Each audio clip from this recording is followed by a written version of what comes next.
Peço a você, por favor, ainda que assentado, que abra por favor a sua Bíblia.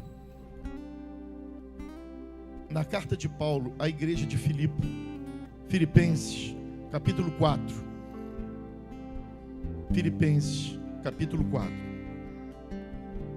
Irmãos, eu sempre tive um sonho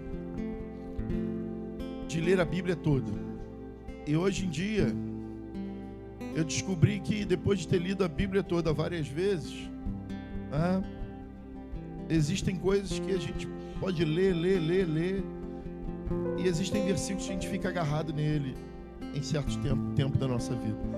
Eu estou agarrado em Romanos 12:2 e nesse versículo aí. Sabe? Tem sido todo dia um norteador da minha vida. Romanos 12:2 diz: não vos conformeis com este século, mas renovai a vossa mente. Está lá, ó. Não vivam conforme o padrão desse mundo, mas deixe que Deus transforme pela renovação da mente, para a qual possa experimentar qual é a boa, agradável e perfeita vontade de Deus. Eu estou terminando de escrever com Lucas e com Tiago um livro falando sobre isso aí, a vontade de Deus. E esse versículo, ele resume todo o Evangelho, porque a gente só vai experimentar qual é a vontade de Deus se a gente se transformar. Se a gente continuar assim, eu nasci assim, continuo assim. Lá atrás eu xingava, continuo xingando. Eu continuo nervoso, eu continuo falando mal, a gente nunca vai experimentar. A gente pode nascer, viver e crescer dentro da igreja. Pode até ir para o céu e se converter, mas não vai experimentar a vontade de Deus. A vontade de Deus, Dona Marisa, é para experimentar aqui na terra. Porque lá nós vamos conhecer como somos conhecidos face a face. Então ir para o céu para nós, gente, é muito fácil. Ir para o céu para nós já é uma condição, sabe? Fechada. Nós precisamos deixar uma marca. Para o Cainã, para o Benício, para o Mateus.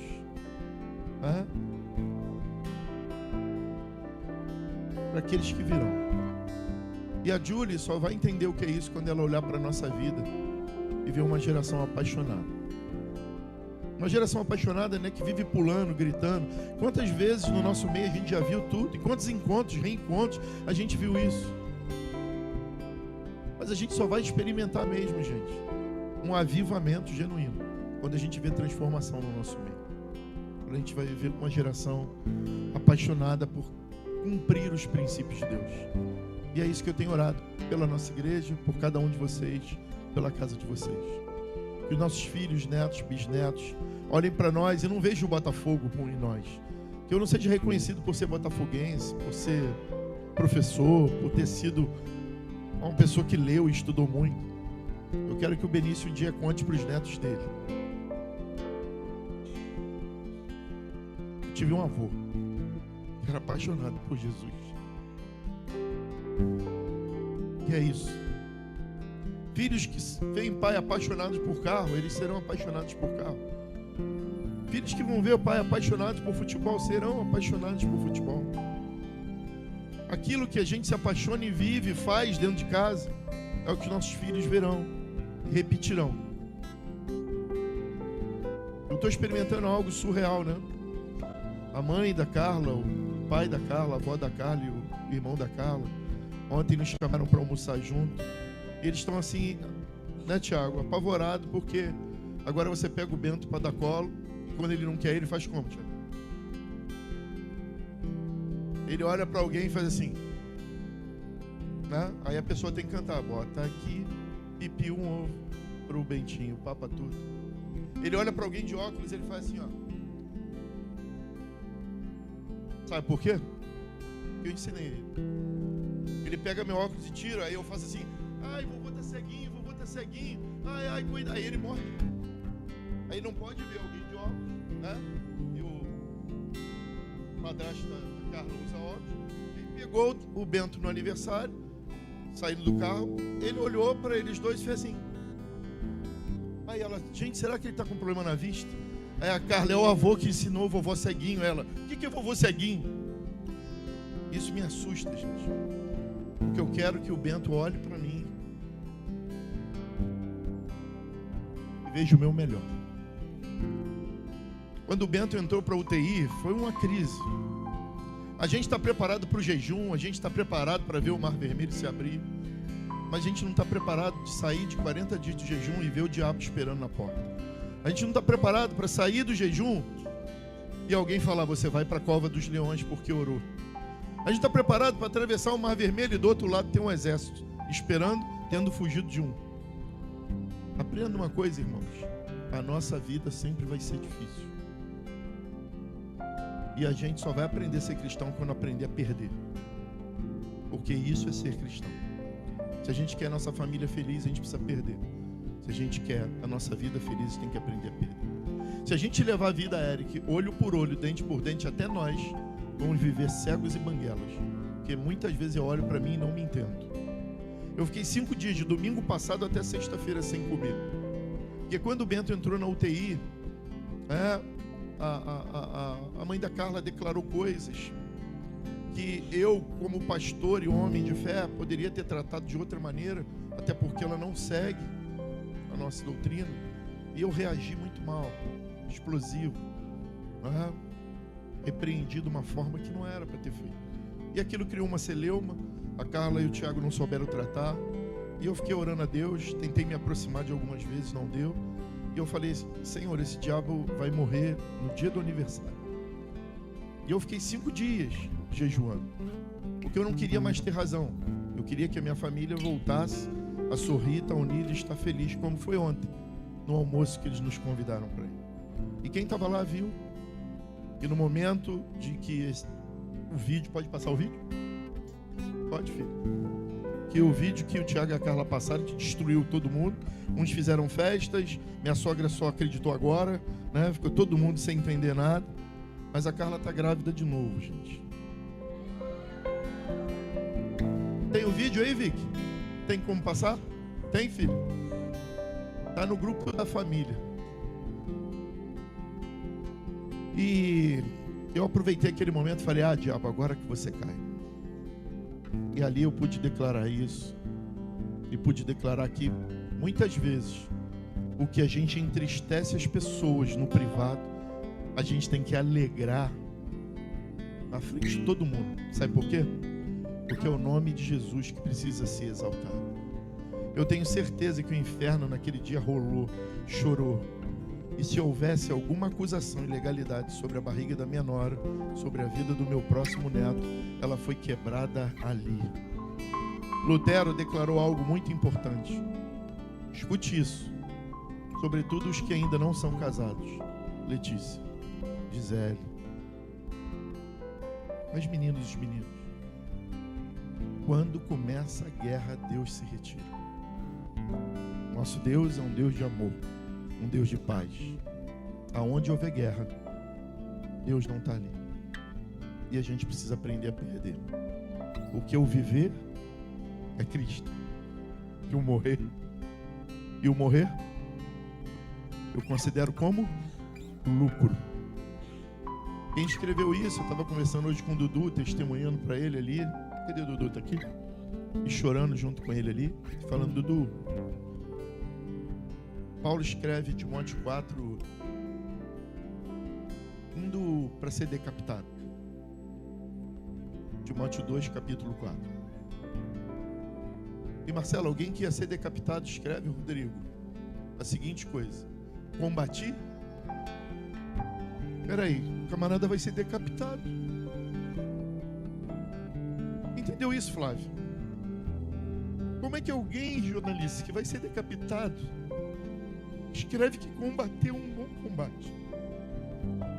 Sinceramente, irmãos, durante um tempo eu escreveria, quando eu estudei várias vezes, sou apaixonado pela carta de Paulo a Timóteo. A carta que revela alguém que não foi pai, que adotou um filho, chamado Timóteo. Eu escreveria que eu estaria com dor, chorando, sofrendo, que de Deus me abandonou. Gente, entraram na cadeia para tirar Paulo lá de dentro. E ele olha e diz: quem mandou vocês aqui me tirar? Foi Jesus? Não, então pode voltar. Eu vou ficar preso. E sabe o que ele fazia, Jorge? Já ouviu falar da guarda pretoriana? Já viu o filme O Gladiador? Toda vez que o gladiador aquele ator que hoje parece comigo, né? Ele desafiava o imperador chamava a guarda dele. Era aquele soldado todo de preto que ficava em volta dele. Paulo ficou preso lá pelo imperador, e quem guardava ele era a guarda pretoriana. E o que acontecia, pastor Rodrigo? Ele estava preso, era uma junta de 14 guardas. O que acontecia? Fala aí no microfone. Todos eles se convertiam. Todos eles se convertiam. Aí, não é possível, troca a guarda, Marcelo. Aí, Reginaldo, troca os 14, Rodrigo. Aí, Jules. No outro dia, todos eles se convertiam. Imagina isso, Eric, você que é militar. Você que comanda pessoas. Você comandava e falava, não é possível. Troca de novo. E toda a guarda do imperador se converteu. Que homem é esse? Da onde ele tirou isso? Como é que um homem desse consegue, sabendo que vai ser decapitado hoje, ou amanhã, talvez um ano? Onde que ele aprendeu isso? É por isso, crianças, olha para cá, crianças. É por isso, adolescentes. É por isso que Jesus existiu, ele vive e vai viver. Se um dia seus professores na faculdade, Letícia, olha para mim, na universidade vierem com historinha para você, talvez você não tocou em Jesus, não viu os ossos de Jesus, porque ele vive. Mas a vida desses homens e como eles morreram confirmam para mim o quanto Jesus existiu. O que Pedro pediu para ser crucificado de cabeça para baixo. O que João, que não morreu martirizado, mas falou, pode me jogar em uma caldeira fervendo. Alguém já se queimou aqui fritando alguma coisa?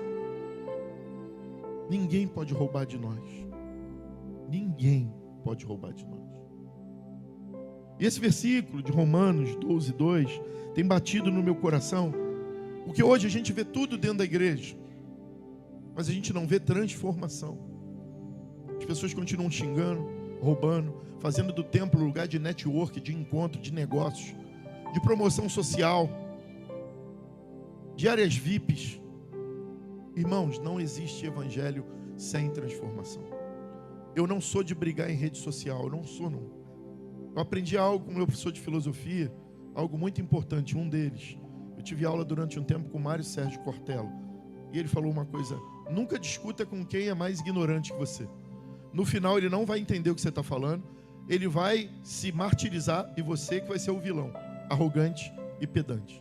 Então quando vê alguém que é ignorante, né, de ignorar e de teimar, fique quieto e concorde.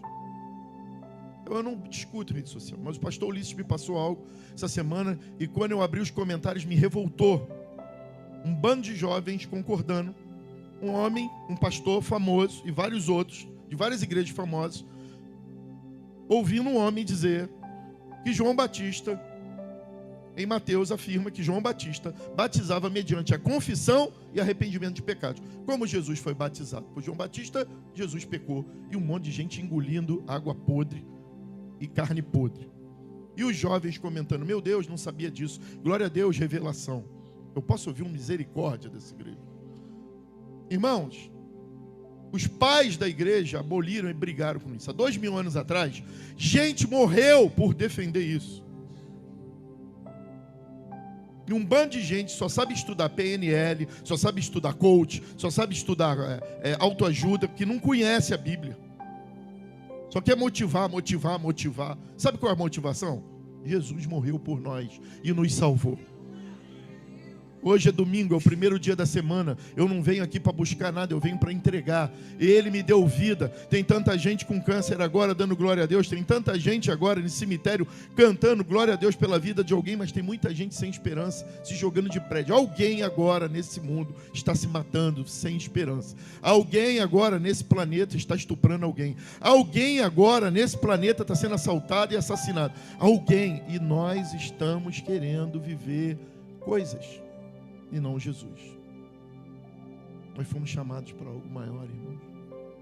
Nós fomos chamados para uma vida além da nossa, além do nosso sofá, além do nosso carro, além do nosso conforto, além da nossa vontade. Nós fomos chamados para algo muito maior, irmãos. Talvez você não saiba por que você nasceu, por quem você é. Eu falei lá no aniversário do Bento, o Simba só foi vagabundo enquanto ele não entendeu quem era o pai dele. pai dele era Mufasa. Era o rei. Nós somos descendentes do leão da tribo de Judá. O nosso Jesus ruge ainda hoje. E eu preciso que você anote isso e coloque no seu carro, no seu espelho, agarrado na sua escova de dente, mas todo dia você entenda uma coisa. Eu vou pregar já, talvez eu nem pregue. Abra para mim Mateus 18. Mateus 18. Versículo 19 e 20. Vamos ler junto? Lê aqui comigo, gente, a tradução daqui. Em verdade, também digo.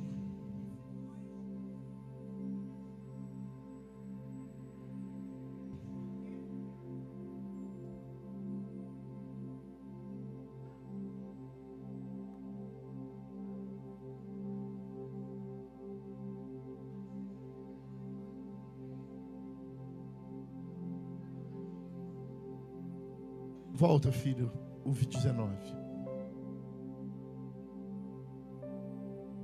Lê alguma coisa aí que vai te incomodar.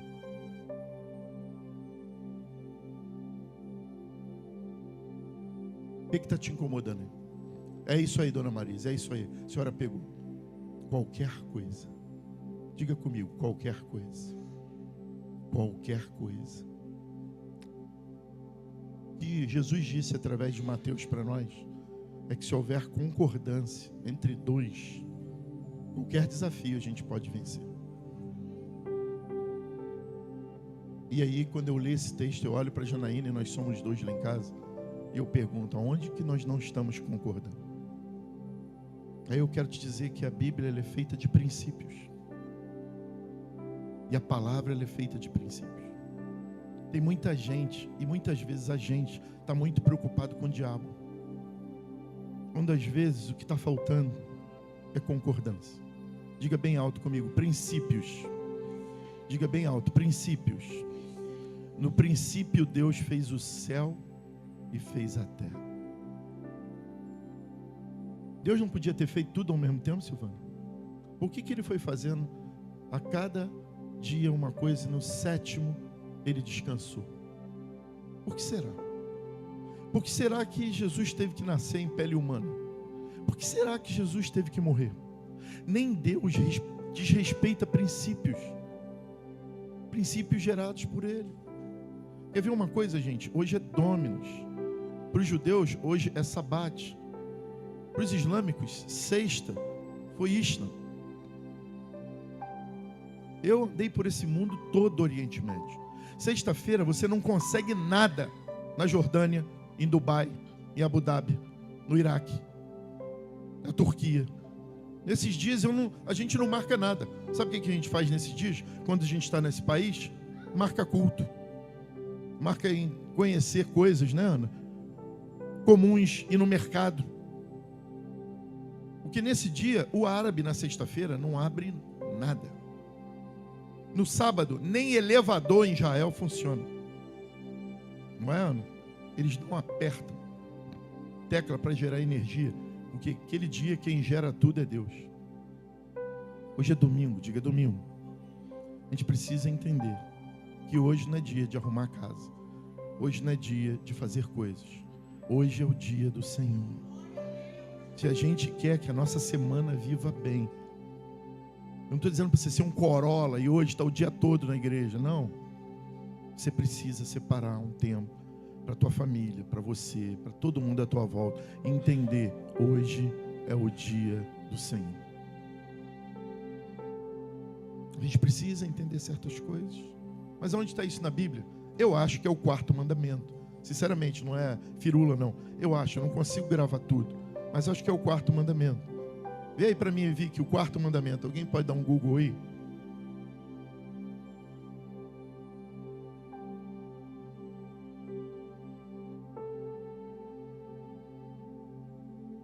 Não é o 4º, não? Guardar o dia do Senhor. 3º? Desculpa, gente, é o 3º. O 4º é pai e mãe.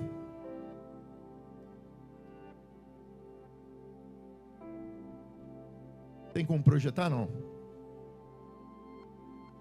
Eu confesso a vocês que eu queria pregar, mas arde algo muito mais forte no meu peito. Lembra-te do dia de sábado. Lógico que está escrito para quem isso aí? Êxodo, está escrito para quem? Quem saiu do Egito? Quem está sendo transportado? Quem está fazendo o êxodo aí? Quem é? O povo que guarda o sábado. A gente vai brigar? De repente o meu primo lá, Rodrigo, ele hoje está o dia todo no trabalho dele. O domingo dele é amanhã, ué. O sábado dele é amanhã. Mas a gente precisa parar um dia para dizer: é tudo teu. Hoje é tudo teu. E nossos filhos precisam crescer vendo isso. Nossos parentes precisam entender. A minha família sabe. Vocês querem marcar aniversário, querem marcar festa, marquem qualquer dia, menos domingo. Eu vou aí de madrugada, menos domingo. Às vezes a gente cede, porque nada é inflexível. Mas domingo é o dia do Senhor. É o dia do Senhor. Tá bom, gente? Guarda isso no teu coração. Ensina que o princípio é dele, que tudo é dele, e viva isso. Eu estou preparando um sermão só sobre princípios. O outro a gente já falou. Como é que a gente vai dizer que ama a Deus se não respeita o pai e a mãe? Aí eu falo com os jovens, com os adolescentes. Como é que a gente vai dizer que respeita a Deus se a gente não consegue, que não vê, se a gente não respeita pai e mãe que vê? E aí as coisas, veja bem, elas não vão andar na nossa vida. Se a gente não respeita princípio, você pode dar dízimo, você pode dar dinheiro, não vai andar. Porque tem alguma coisa travando. E não é diabo, é falta de princípio. A gente precisa respeitar princípios. A gente precisa obedecer.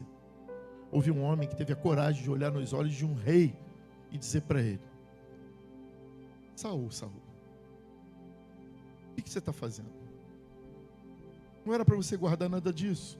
Aí Saul chega, vem cá, Lucas, e olha para ele e fala: meu filho, faz o seguinte comigo, vamos lá para trás, me dá uma bronca no privado e diante do povo, sai comigo de braço dado, rindo, para que todos vejam que entre nós há concordância ainda.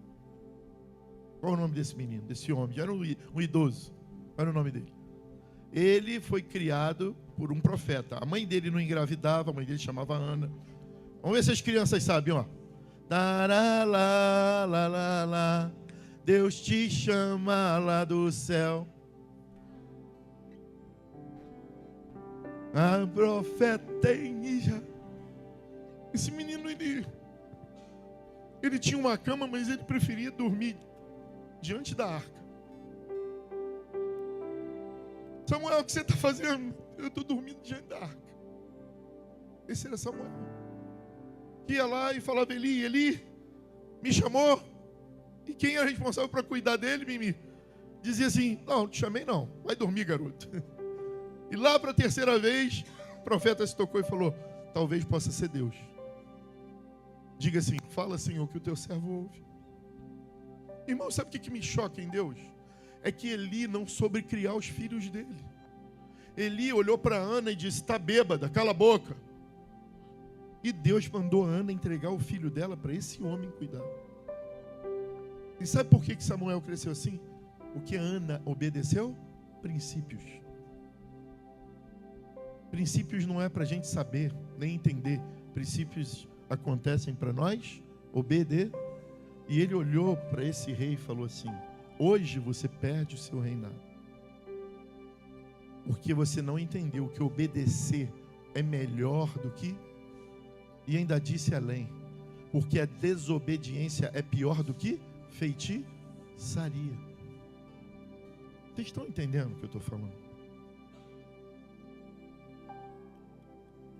As coisas para Deus são muito complicadas, a gente não entende. Quem tem filha aqui, levanta a mão. Quem tem filha, levanta a mão bem alto. Se você tivesse que hospedar alguém na sua casa com sua filha moça, você hospedaria Davi ou Saul? Se você conhece Bíblia, por que hospedaria Saul e não Davi? Davi não podia ver rabo de saia. Davi olhou a uma menina muito bonita, uma senhora casada. O nome da sua avó, Rodrigo, qual o nome? Qual é o nome da sua avó, Digão? Abigail. O marido dela engasgou e morreu na frente dele. Ele pegou a mulher, botou em cima do cavalo e falou tchau. Esse era Davi. Baixinho, não era mole. Eu não hospedaria ele na minha casa nunca, se tivesse uma neta. O problema de Davi, vocês sabem qual foi, não sabe? Vários dele, mas o principal. Ele não só tomou a mulher de um homem, como mandou esse homem morrer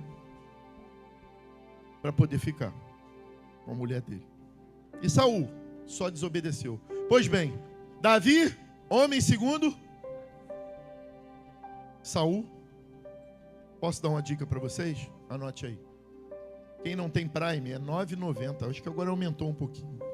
Casa de Davi. Não perca essa série. E quando chegar na parte que Saul, ao invés de matar o rei inimigo e pegar as macumbarias toda dele, só porque tem ouro fica, vocês vão chorar de dor.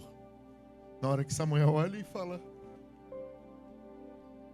Saul, a partir de agora o Espírito do Senhor se aparta de você.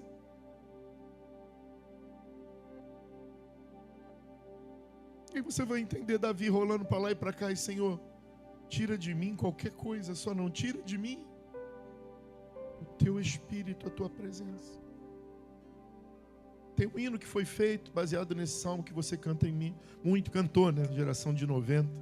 Cria em mim, ó Deus. Cria em mim, ó Deus, um coração puro. E renova em mim um espírito inabalável. Não retire de nós o teu Espírito. Quero aprender com meus erros e não mais cometê-los.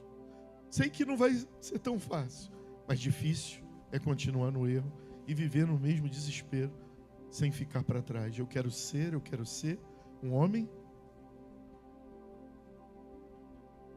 Irmãos, o desafio não é se converter. O desafio não é vir à igreja. O desafio é permanecer apaixonado, como Joel Rodrigues de Oliveira, até o último dia da vida.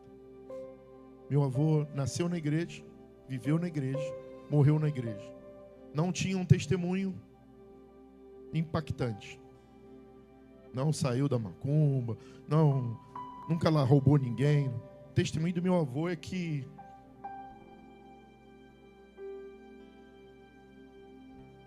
nem em línguas eu ouvia meu avô falar. Rodrigo está ali, conheceu ele desde a infância. Aí você olhava para ele, você via mansidão, não era, Rodrigo? Você sabia que chegando perto dele, ele teria um bom conselho. Você sabia, dona Marisa, que se parasse e perguntasse qualquer coisa para ele, ele sempre ia escolher o caminho de Deus.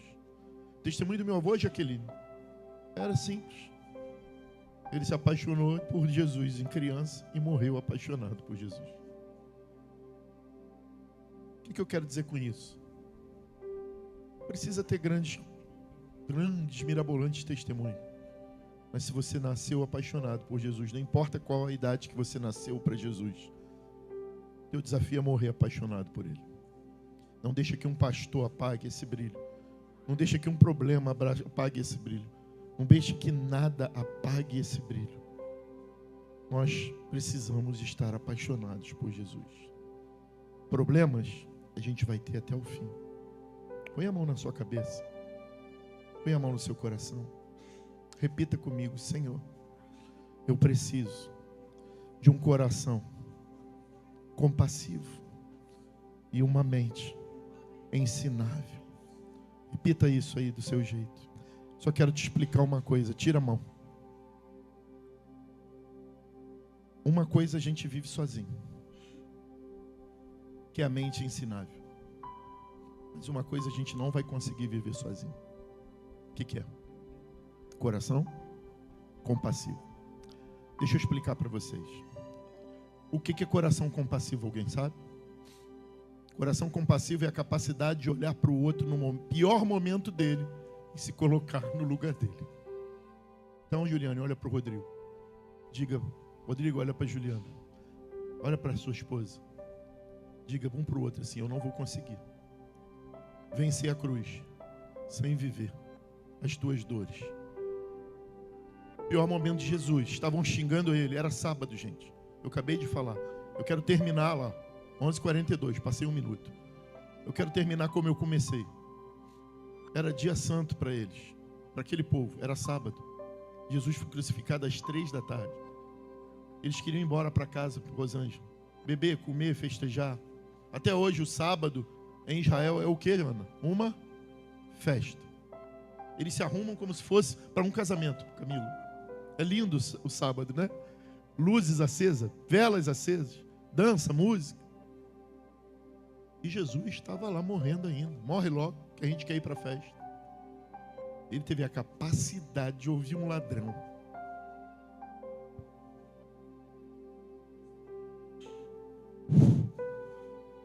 E declarar para ele: ainda hoje estarás comigo. A gente fecha o vidro hoje para não atender quem está vendendo bala no corredor do trânsito, no sinal. E Jesus morrendo teve a capacidade de olhar para um ladrão. A gente hoje escuta alguém com problema e ao invés de orar por elas, a gente concorda e diz: caramba, que isso? Abandona, larga, chuta esse cara. Ou então, mãe, faz a mesma coisa. Escute uma coisa, que eu, como seu pastor, vou dizer para você. Você foi colocado nessa terra para ser solução. Ah, você não está aqui, não entendeu. Vou citar um salmo para você. Levantai, ó portas. Levantai, ó portas, vossas cabeças. Minha avó adorava cantar esse hino. Levantai, ó portais eternos, para que entre o Senhor da glória. Talvez você não esteja entendendo, e esse versículo não faz sentido para você. O Rei da Glória só vai entrar quando as portas, diga sou eu, alguém pelo amor de Deus, diga sou eu. Quando as portas levantarem as vossas cabeças. O que significa, Dudu, levantar as vossas cabeças? Vou te dar uma cola, Dudu. Salmo 121. O que significa levantar as nossas cabeças, gente? Salmo 121. Olho para os montes. Quando a gente esquecer tudo, socorro, é a hora que a gente está desesperado. E ao invés de olhar para a polícia, para o pastor, eu levanto os olhos para o único que pode me ajudar, Senhor. E muitas vezes no socorro a gente procura tudo, menos o Senhor. Quando a igreja entender que ela e Deus são um só na terra, o Senhor vai entrar. Você vai sair dessa igreja e hoje alguém vai trazer fofoca, intriga, problema, dor para você. Sabe o que você é? Solução. Quando você não tiver o que falar, cale a boca e ore somente. Mas não concorde com dor, com problema, com intriga, com fofoca. Não concorde com isso. Você é uma porta eterna aberta nesse lugar. Levantai, ó vossas cabeças. Levantai. Ah, pastor, mas eu sou tão atacado, tão martirizado, tanto problema. Lógico, querem te fechar. O inferno não quer essa porta aberta. Você é uma porta de bênção. Eu vi a minha mãe, tia Danda, cantar no coral. Rosa cantar no coral. Eu via minha mãe cantar, eu via. Eu era criança do tamanho do Eric, eu era do Cauã, eu era criança do tamanho do Thomas. O coral sentava bonito, ao contrário, assim, com as cadeiras de lado, de frente para lá. E eu olhava e falava, um dia eu vou cantar no coral. E eu via, Rosângela, minha mãe cantando, quero ser um vaso de bênção. Sim, um vaso ungido por ti. Faze-me um vaso de bênção, Senhor. Vaso que leva a mensagem do amor. Caramba! Eis-me submisso ao teu serviço. Eu me consagro, bendito Jesus. Irmãos, o mundo está maluco. Depois da pandemia eu pensei que esse planeta ia melhorar, porque as pessoas lá falando, Deus me deu oportunidade. Eu escuto na escola, sabe as pessoas dizendo o quê? Eu não sei se essa porcaria vai voltar e se eu vou morrer, então eu vou aproveitar tudo antes de morrer. Nós estamos vivendo como no tempo de Noé. Nós estamos vivendo pessoas se dando, se casando, comendo, bebendo, festejando. E ele está gritando, vai vir chuva, vai vir chuva, vai vir chuva. Só que a arca dessa vez não é para encher com bicho, é para encher com pessoas. Sacode 10 aí, diga não se distraia. Sacode 30 aí e diga não pare, não pare, não pare. É muita distração. Está se cumprindo, gente. Em Apocalipse diz que uma imagem seria revelada e que eles parariam de procurar a Deus, de buscar a Deus. Hoje as pessoas não perguntam mais a Deus. Tem gente perguntando coisas da Bíblia e problemas da Bíblia para o ChatGPT. O anticristo para mim não é uma pessoa, ele é um sistema que vai ser revelado através de uma pessoa. Mas é um sistema. Irmãos, está tudo preparado. Se ele vai vir comigo vivo ou morto, eu não sei. Mas ele está voltando. Ele está voltando. Ele está voltando. Então semana que vem eu prego para vocês o que ia pregar hoje. Mas o que eu ia pregar está lá em Filipenses.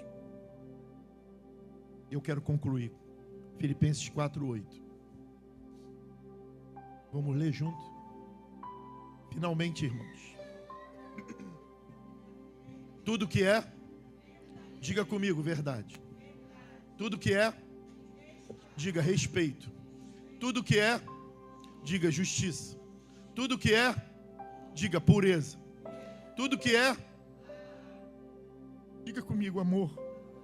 Tudo que é, diga sai. Diga sai. Mas diga com autoridade, sai. Intriga, fofoca, inveja, provocação, tudo. E tenta me provocar. Tirar fama, boa fama, de alguém ou de mim. Sai. Vai. Se alguma virtude, volta lá, meu amorzinho. Se alguma virtude,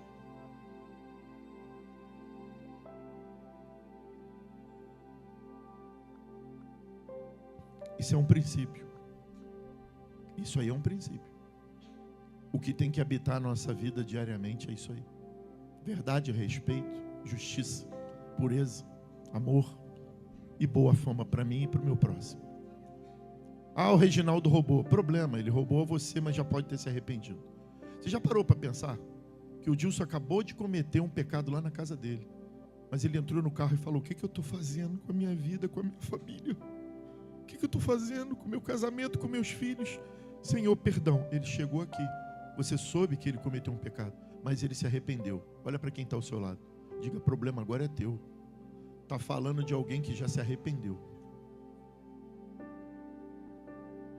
É por isso que a gente tem que viver isso aí. Coração compassivo, eu dependo do outro. Eu só vivo um coração compassivo quando eu vejo quem está errado, pecando, se arrependeu, me coloco no lugar dele e dou chance para ele recomeçar. Coração compassivo, capacidade de se colocar no lugar do próximo. Agora, mente ensinável é individual.